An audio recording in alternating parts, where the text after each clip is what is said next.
হ্যাঁ, মনে আছে আপনাদের? আমি ভুলে যাইনি, যে কথা বলেছে আমি মুখে বলতে পারবো না। আমার হিন্দু সমাজের মা বাপ ভাই বোনেরা, বিশেষ করে মায়েরা শিব ঠাকুরের বেশি ভক্ত, শিবলিঙ্গতে তারা পূজা করেন।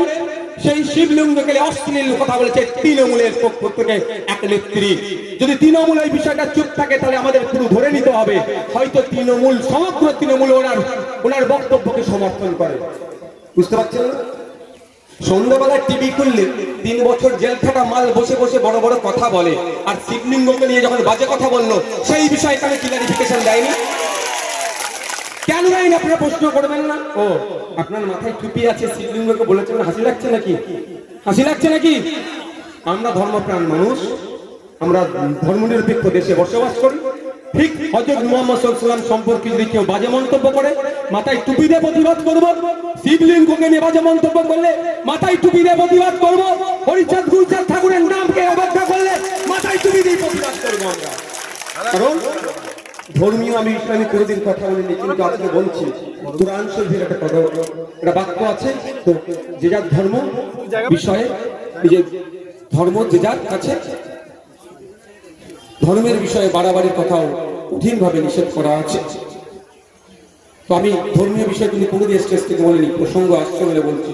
তো আপনারা যারা ধর্মপ্রাণ মুসলিম আছেন তাদেরও নৈতিক কর্তব্য হচ্ছে নুপুর শর্মার যেমন বিরোধিতা করা, ঠিক সায়নী ঘোষেরও তেমনই বিরোধিতা করা। কিন্তু দুঃখের বিষয় কি দেখছেন, মতুয়াদের সমাজের প্রাণ পুরুষদের ধর্মগুরু যারা মতুয়া সমাজকে মূল স্রোতে নিয়ে এসেছেন তার নাম পেলে অবজ্ঞা করেছে। সময় এসেছে আমরা জবাব দেব। তাই এইখানে এসেছি। আপনাদের বলি, এই মেরিগঞ্জ 1 নম্বর সবসময় সম্ভবত না অঞ্চলের যে রাস্তা দিয়ে আমাকে হাঁটিয়ে নিয়ে আসলেন, আমি তো অবাক হয়ে গেলাম। আমি তো পড়ে যাচ্ছিলাম ভাই। বলছে উন্নয়নের জোয়ার, উন্নয়নের এমন জোয়ার উঠেছে, আমি পড়ে যাচ্ছিলাম। আমার সিকিউরিটির হাত ধরে নিয়েছিলাম, হাত ধরে নিয়ে পড়ে যেতাম। এটা উন্নয়নের জোয়ার, টাকা লুট হয়েছে। আজকে আপনারা আমাদের সুযোগ দেবেন, জুন মাসের 1 তারিখে আমাদেরকে সুযোগ দেবেন, আমাদের প্রার্থীকে পার্লামেন্টে পাঠাবেন। রাস্তাঘাট থেকে শুরু করে মানুষের অধিকার থেকে শুরু করে কৃষকদের মাসিক গড় আয় যেতে পারে পার্লামেন্টে যে আওয়াজ দেবে, এবং সাথে সাথে ওখানেও লোকাল পঞ্চায়েতে যাতে সিবিআই ইনকোয়ারি বা ইডি এসে তদন্ত করে এই রাস্তার টাকা কারা খেয়েছে সেগুলোও আওয়াজ তুলবে। এবং আপনাদের জানিয়ে রাখি, কোনোদিন না কোনোদিন তো আপনারা আশা করছি আমাদের সুযোগ দেবে রাজ্য পরিচালনার দায়িত্বের। আপনাদের বলে রাখি, ইনকোয়ারি হবে, কমিশন গঠন হবে, এই টোটাল যে টাকা এসেছে কোথায় গেছে চেক হবে।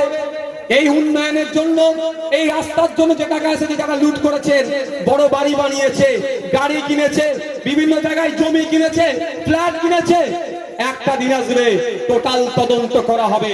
সেই তদন্ত করে অনৈতিকভাবে যারা এই উন্নয়নের বাড়ি আছে সেই বাড়িটা সেই বাড়ি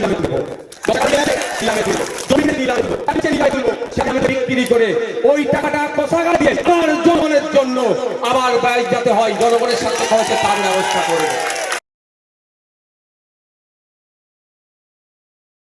Sanjeevani health care nursing home, Shiakhala Furfura শরীফের পাশে, শ্রীপতিপুর, হুগলি। সমস্ত চিকিৎসার উন্নত মানের পরিষেবা দেওয়ার জন্য আমরা রয়েছি আপনাদের পাশে। Emergency, ICU, cardiology, nephrology, orthopaedic surgery, onco surgery, general medicine, physiotherapy, neuro medicine, dialysis, neuro surgery, শিশু সুরক্ষা, গাইনোকোলজিস্ট বিভাগ, ক্যাশলেস পরিষেবা, স্বাস্থ্যসাথী সহ যে কোনো হেলথ স্কিম, মেডিক্লেম গ্রহণযোগ্য। এছাড়া স্বাস্থ্যসাথী কার্ডের মাধ্যমে সম্পূর্ণ বিনামূল্যে সার্জারির সুব্যবস্থা।